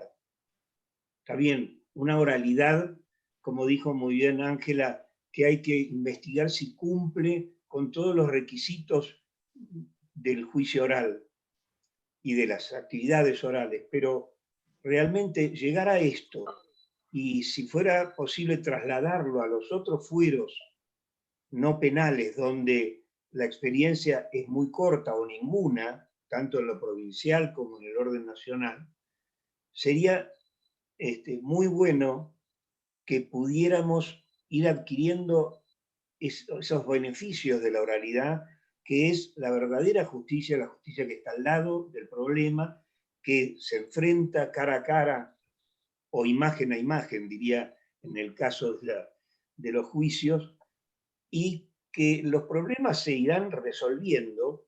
Sé que no son fáciles. Vi que alguien preguntó por los juicios orales de la provincia de Buenos Aires en materia de juicio por jurado. Claro, son 12 personas, aparte de todos los demás que intervienen, los jueces, las partes, etc. Y 12 personas que además no están en el sistema, ni conocen, ni habría que capacitarlas, y ver de qué manera podemos juntar toda esa gente sin riesgo de la objetividad y de la seriedad del juicio propiamente dicho. Pero creo que estamos en general en el buen camino, en el camino de habernos puesto de acuerdo por la necesidad, creo que exclusivamente por la necesidad, porque si no, hace tiempo ya que tendríamos que habernos puesto de acuerdo y dejar de lado los intereses particulares de fiscales, abogados, jueces, partes, etcétera, y tratar de lograr una justicia para toda la gente, para toda la ciudadanía en las mejores condiciones. condiciones posibles. Creo que ustedes nos han enseñado en estos pocos minutos muchos de esos problemas y los secretos para solucionarlos. Así que me parece que hemos hecho muy bien además con grabar esta reunión y que va a quedar en YouTube, porque me parece una clase magistral sobre cómo explicar qué es la situación y cuáles serían los beneficios y también las dificultades que nos trae aparejado, y que todos nos pongamos a trabajar. Si es necesario, como dice Ángela, las 12 horas que está trabajando, cuídate un poco, Ángela, pero si es necesario trabajar todo ese tiempo, si el logro es adquirir así tan rápidamente, además, cambiar una justicia que, recordemos, los que tenemos algunos años, que fue siempre muy reactiva a cualquier modificación y que ahora parece estar abierta o abriéndose hacia quien se debe, a la gente, a la ciudadanía a la que tiene que darle justicia. Nuevamente, gracias Marcela, gracias Ángela, gracias Mateo, perdón la informalidad, pero creo que hemos realmente aprovechado muy bien este tiempo con las lecciones que nos han transmitido ustedes. En nombre de la Fundación y de quien tendría que estarlos despidiendo, que es Alfredo Ruiz Paz, pero tuvo problemas técnicos y quedó afuera. Así que por eso lo hago yo, pero realmente con mucho gusto y nuevamente muchas gracias. Muchas gracias, muchas gracias. Gracias. Gracias a ustedes, gracias a ustedes. Un placer compartir con todos. Gracias. Lindo verte, Ángela. Un beso Igualmente, grande. Marcela. Bien, Emiliano, agradecemos. Sí, cierre. muy bien. Agradecemos su presencia y los invitamos a participar de nuestro próximo evento. El miércoles 18 de agosto a las 18 horas, Función Política del Poder Judicial, en la que disertarán Felipe Fusito, Silvia Larrufa y Daniel Lipovetsky. Podrán inscribirse a través del correo institucional de la Fundación y los invitamos a seguir en contacto con nosotros a través de nuestras redes sociales y demás canales institucionales. Tengan todos ustedes muy buenas noches.